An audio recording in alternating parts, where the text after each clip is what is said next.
Good morning, everyone. Thank you so much for joining us today on this beautiful sunny day in Vancouver.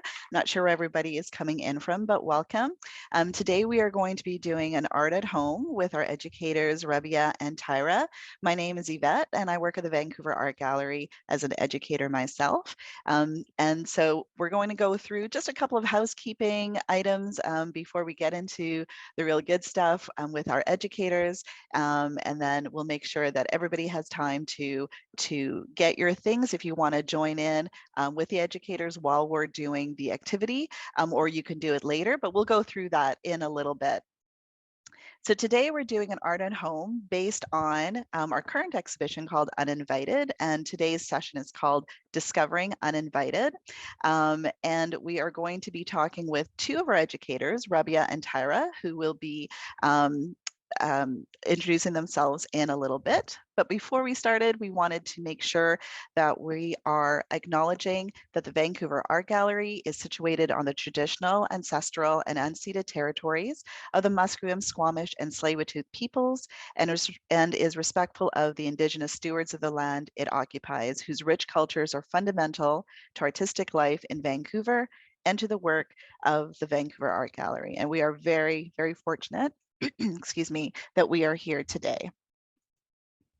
So a couple of things. If you've never joined us on webinar before and you wanted to participate by making a comment or asking a question, you can certainly do that by clicking the chat button, which is right underneath on your screen that you can see here. And a chat screen will pop up and you can ask your questions or make a comment there.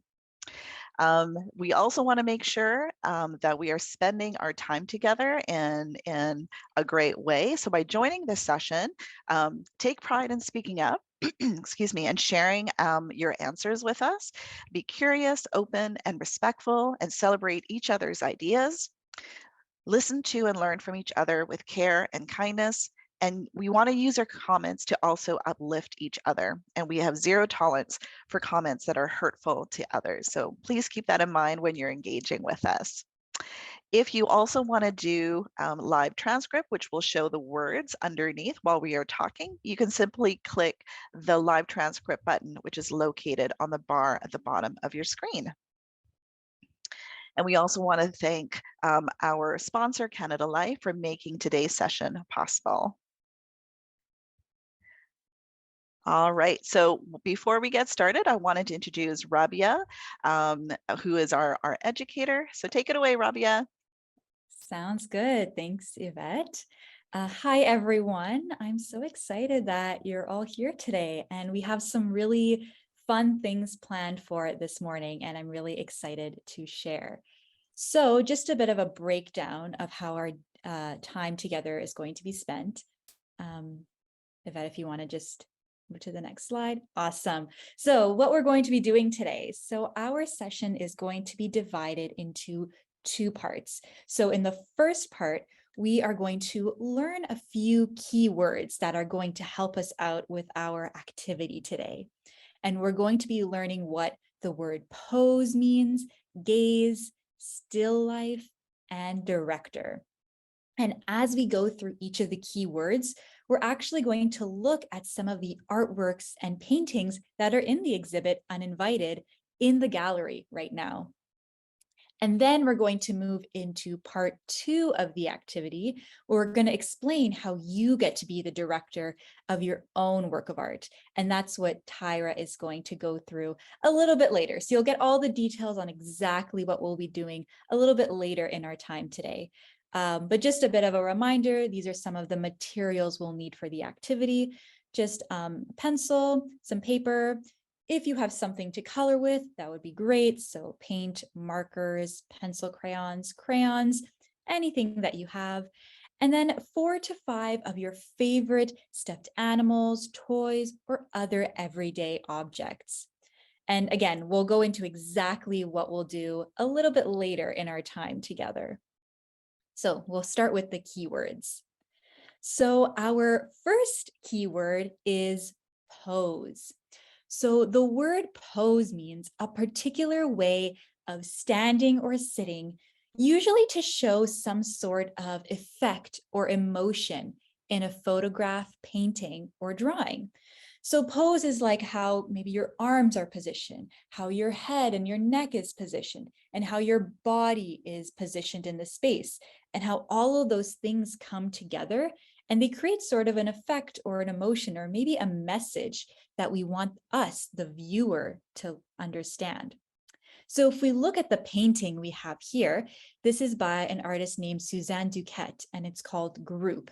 And this is actually a painting of the artist, which we can see in the green coat, and her sisters. And we can see that each of the sisters has a different pose.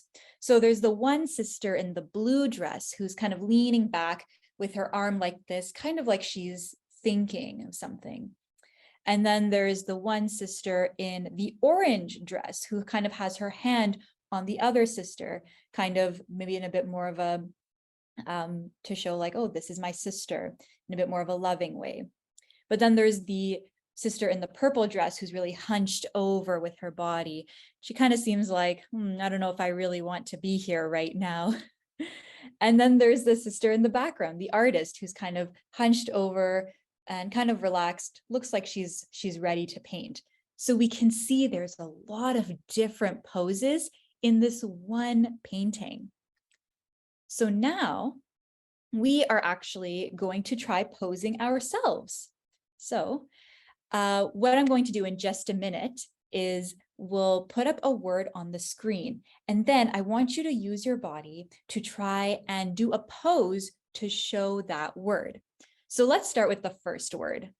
The first word is excited. So do you want to you can use your body and do a pose of being excited. So if I did the pose, I would do something like this with my arms up, like that's what excited looks like to me. What does excited look like to you? So do a pose with your body.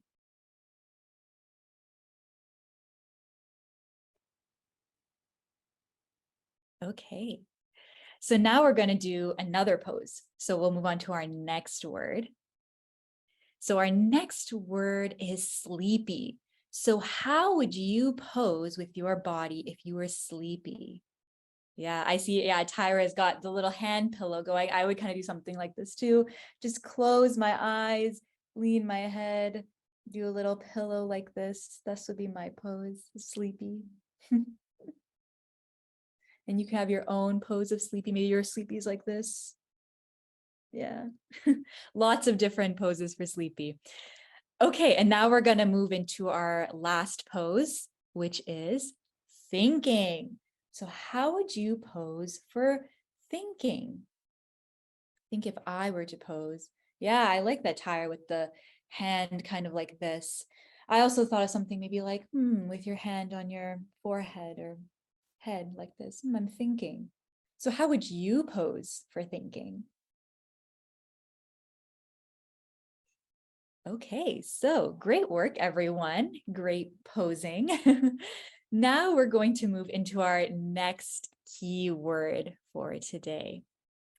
So our next keyword is gaze.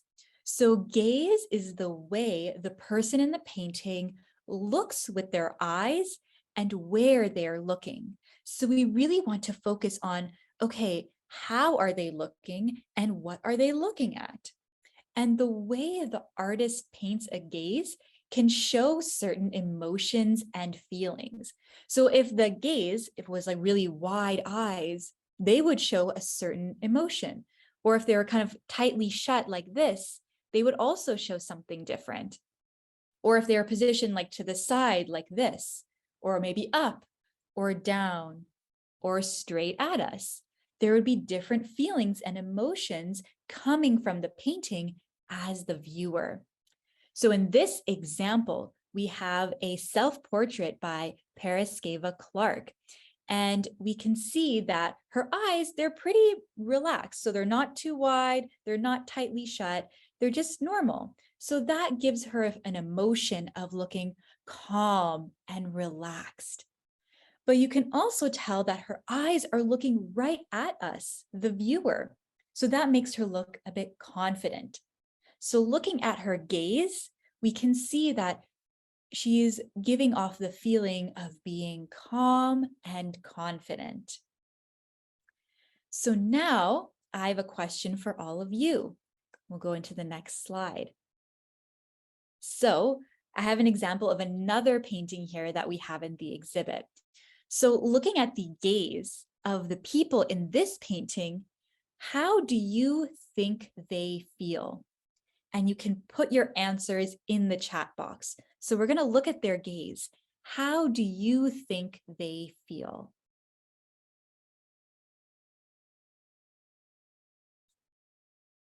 And then if you want to go to the next slide, I think it's a bit of a close-up, I think. Yes, so you can see it a little bit better. Looking at their gaze, how do you think they feel?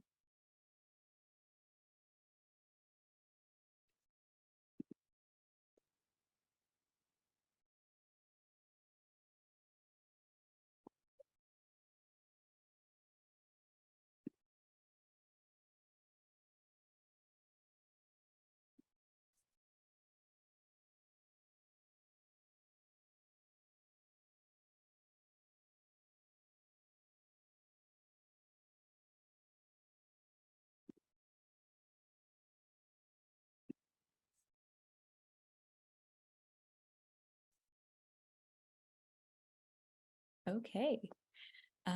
So then we can move on into the next slide. Not sure if there are any chat, but it's okay. You can also say it out loud to yourself if you want to. Hi, it looks like there's some people that are putting Okay. their hands up Okay. when we're listening to you, Rabiya. If you want to, because none of you are on camera, so if you want to put your question into the chat, that would be great, and then we can see what your comments are or your questions are. We have one question. Okay. Oh, the chat is disabled. Okay, give me one moment.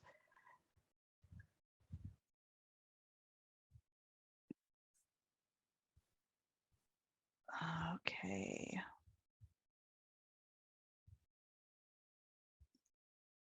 There we go. Thank you, MH, who put that comment on there. So I've just enabled the chat. And if you wanted to type in whatever your question is, then we'll know. Thanks for telling me that. Thank you. Pensive.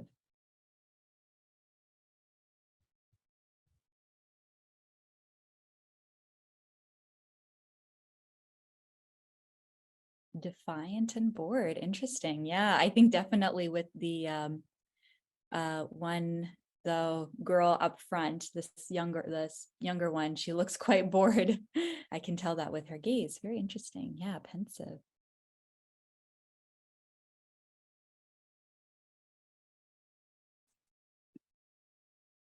The one in the rocking chair looks a bit disgusted. Yeah, it looks like, yeah, there's a little bit of a gaze of just not being particularly happy about being there. Yeah, being a bit disgusted.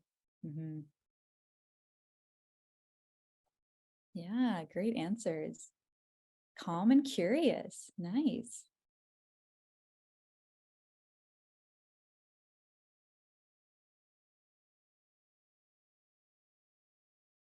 Great answers, everyone. Yeah, and great observing as well. Okay. So, yeah, great answers. Thank you all for sharing your thoughts. So let's move into the next keyword that we've got. So our next keyword is still life. And so a still life is a work of art that shows objects that are still in the world.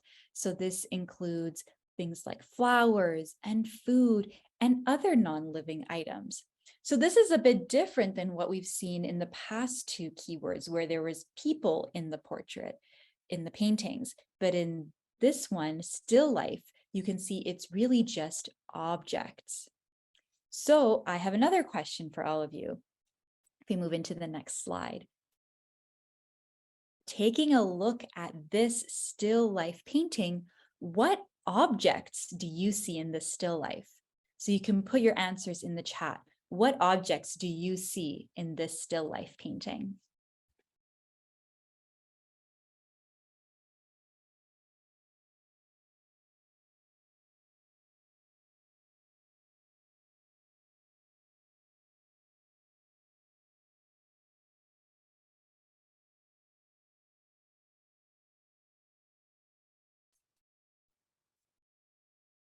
Any ideas?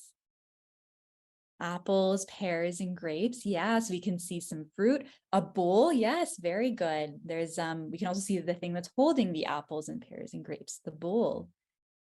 The end of a cacti. Yeah.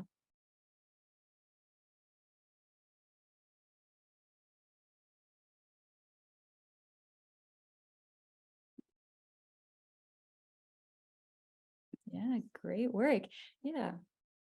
There's a fruit in the bottom left. Yeah. Reflections. Oh, very good observation. Yeah, there's the reflections of the fruits in the bowl as well. Yeah. Contrast. Nice. Pears and cactus.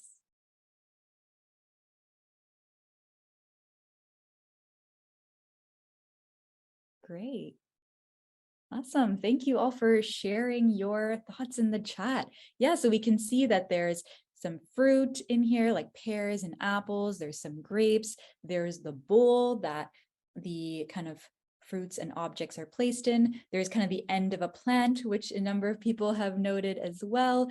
So we can see in this painting, it's all objects that are just still in the world. They're kind of inanimate objects. So great work. Thank you all for sharing in the chat. So now we'll move into our final keyword. And so our final keyword, keyword number 4, is director. And so a director is the person in charge of deciding how objects are placed and how people are posed in a work of art. So we can see that usually the artist is the one who is the director of their own work of art. They get to decide, how do I want these certain objects placed, and how do I want the people to be posed? So if we look back again to Suzanne Duquette's painting, we can see that the artist had to make decisions about the people in the painting and the objects in the painting. The artist had to decide, okay, how many people do I want this painting, and how do I want them positioned? So I want one sister on this side, 2 sisters on this side, and all sit in the back. So you can see there's a bit of balance. There's kind of 2 sisters in one side of the painting and 2 sisters in the other side of the painting. We can also see that there is choices about the colors being used and how there's a balance between kind of the blue and green and the orange and the purple. So there's decisions about where the sisters are placed, how they're situated, what they're wearing, how they're posed. But the artist also decided how the objects were going to be placed in relation to the kind of sisters, the people in the portrait. So we can see that there's an easel with a canvas on it that's kind of tucked in the back. There's the palette that the artist is holding on to. And we can see there's kind of a carpet that these sisters are sitting on. So being the director of the painting means you have to position the people, but you also have to position the objects in a certain way as well. And another example, which is on the next slide, is an artwork by Prudence Heward called At the Theater. So again, the artist had to make decisions on, okay, how many people do I want to paint? And so this artist is focusing specifically on 2 people.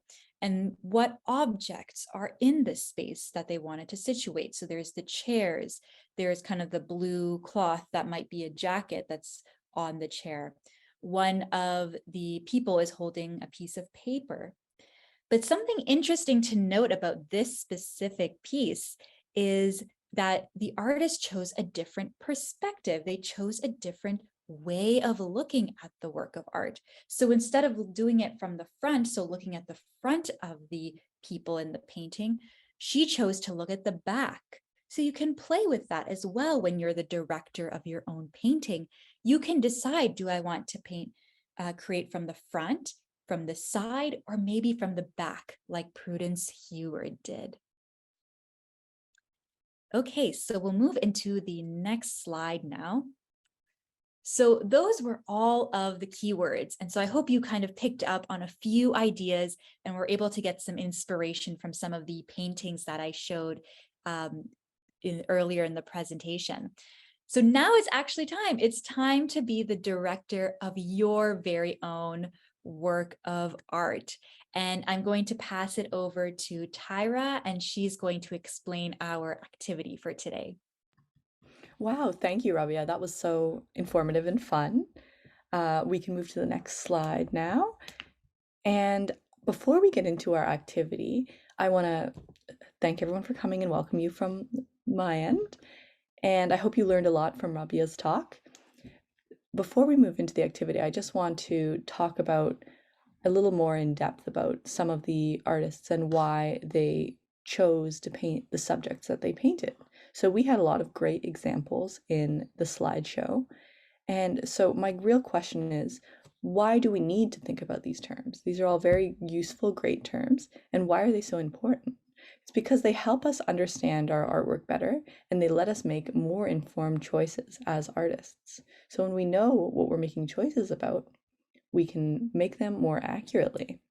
So when it comes to the exhibition we've been talking about, a lot of artists in the show thought about what their art was going to say to the viewers. They like to paint things about their personal life that said things about them and the cultures that they were living in and their personal thoughts on these cultures and the people around them.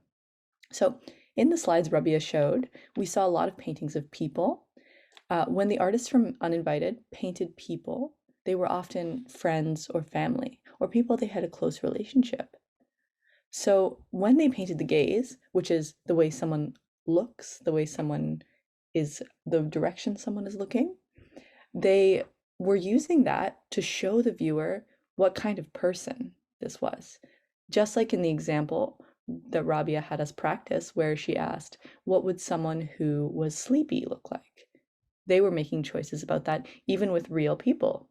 So they would have someone sit and they would paint them, and the gaze would show to the viewer, the person looking at the painting, what kind of person this was. And their perspective on this person would show through as well. So it showed more of who the person was on the inside and what the artist thought about them. The pose was used to show what kind of personality the person had as well.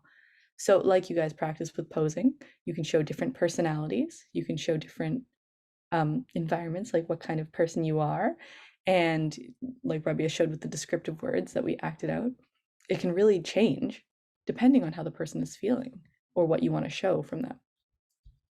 So as directors, these artists made choices about what they wanted to paint and what they wanted these paintings to say. So they showed a lot of personal things in their paintings. Yeah. So let's move to the next slide and we'll move into the activity. So I actually practiced this activity a few days ago and recorded it. My recording is a bit quick because it's a bit sped up. So for you guys, I think it's best if you guys were to watch the video and then begin your activity afterwards. Because if you try to start the activity at the same time I do, it might be a little too speedy. So I think it's best if we can just watch it through. This will be available to you. So if you need to watch it through again, you absolutely can. And I think we are ready to get started. So here are the items I chose. My choices were sort of based on a theme that I came up with. These are gifts. So the 3 items on the left, can we pause on the last one? Thank you. The 3 items on the left were gifts given to me by people when they went traveling, or can we just slide it back? Thank you.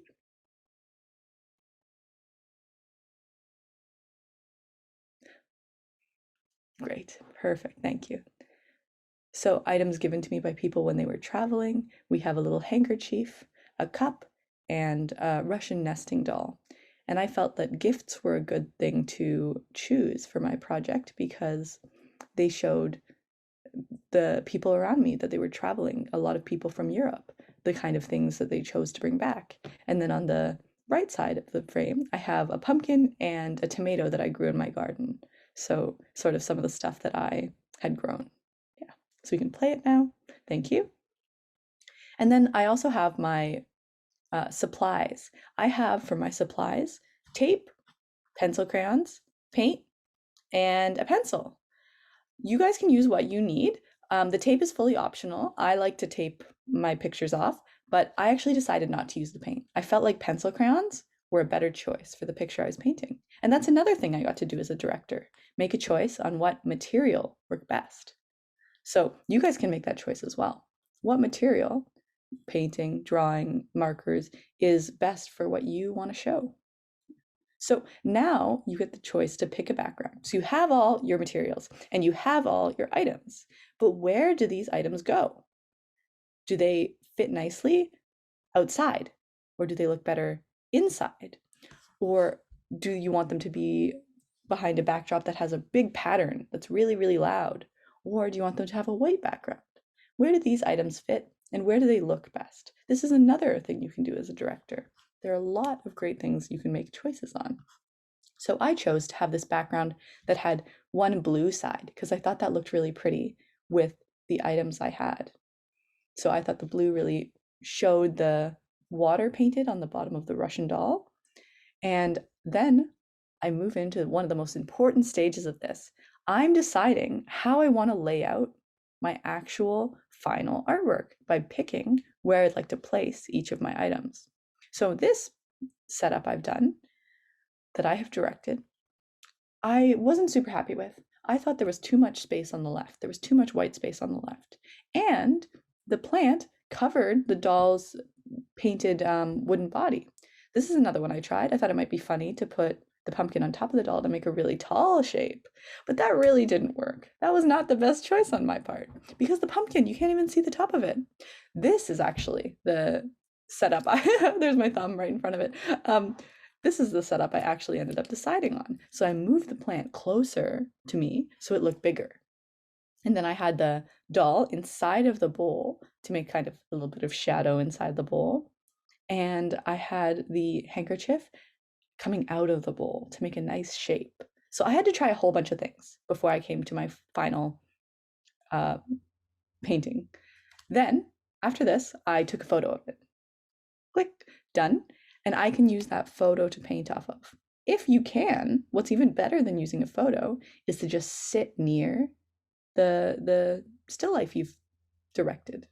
So if I could have sat right beside the still life and painted it, that would have been ideal. But unfortunately, where I was filming was across the room, so I did have to take a photo. When you guys do take your items and organize them, there's no right or wrong way. Sometimes things can be really clustered together. Sometimes they can be really far apart. So in mine, I wanted my items to touch the corners of the bottom. So the pumpkin is cut off a little, and so is the plant. So it really creates like crowding at the bottom and a lot of space at the top. And that's what I wanted. So that's what I decided to make happen. And you guys can make your decisions on that. Of course, being the director means you can make all these choices, and as an artist, you can choose what you want to do. Doesn't matter what other people say. So now I'm taping off the section that I want to draw.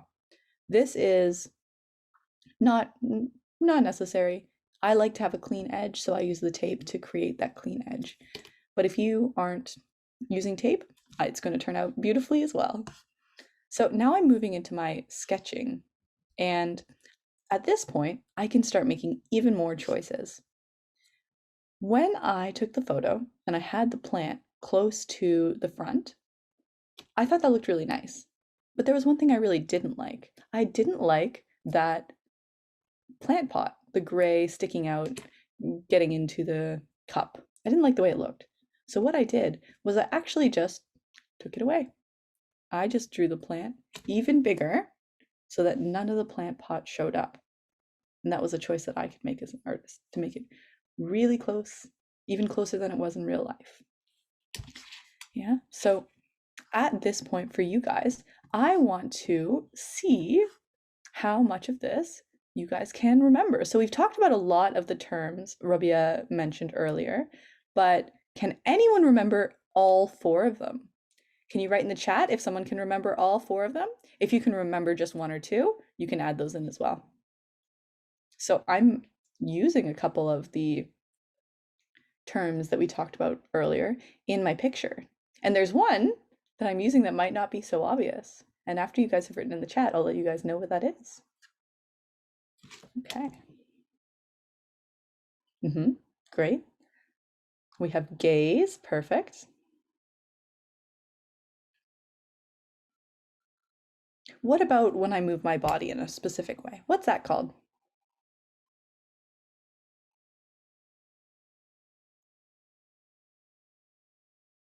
Nice, pose, great, great.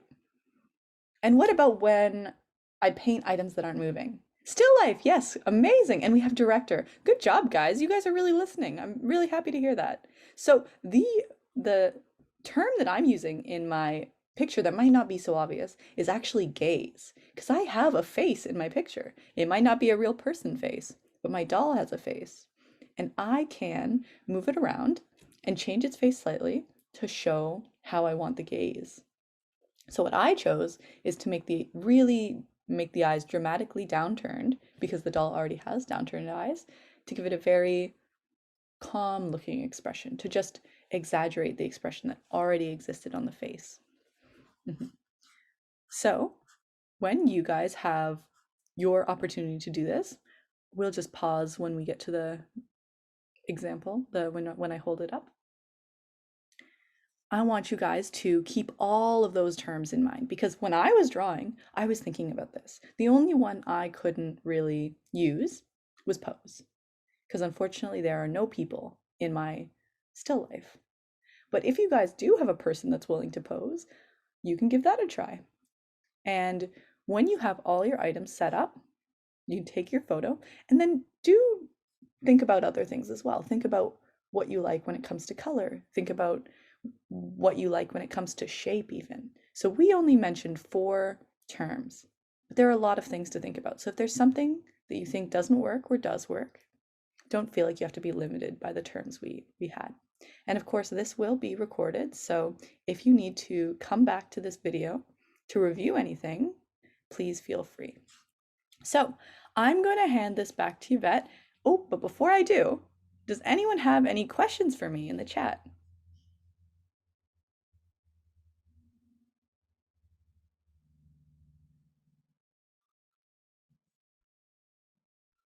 Okay, I'm going to wait just a second more, but I think there are no questions. And here's a little comparison I did between the image and what I chose to change or chose to make brighter or less bright, and how I interpreted the image.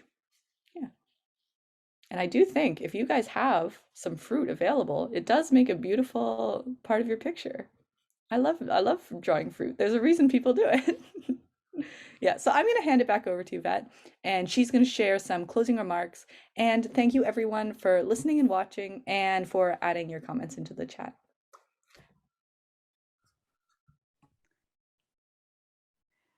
Thank you so much, Rabiya and Tyra, for taking us through today's Art at Home. I hope everyone that's on the call today really appreciated that and had some fun with us. So please have your adults, if you are going to do the activity that Tyra showed us today with the still life, maybe your adults can take a photo and send it over to us. And I'm going to put the email address in our chat. And if your adults want to take a picture of what you directed in your work of art and send it over to us, then maybe we can share it with everybody here at the gallery and on our Instagram if you're excited about that. So that would be really, really great. We look forward to seeing you again, hopefully at another Art at Home, or we can see you at the gallery. The gallery is open. And if you want to come into the gallery and watch and see this exhibition that we have going right now, which is Uninvited, that would be fantastic. So thank you again for joining us. Thank you, Rabiya and Tyra, and we'll see you next time. Bye for now.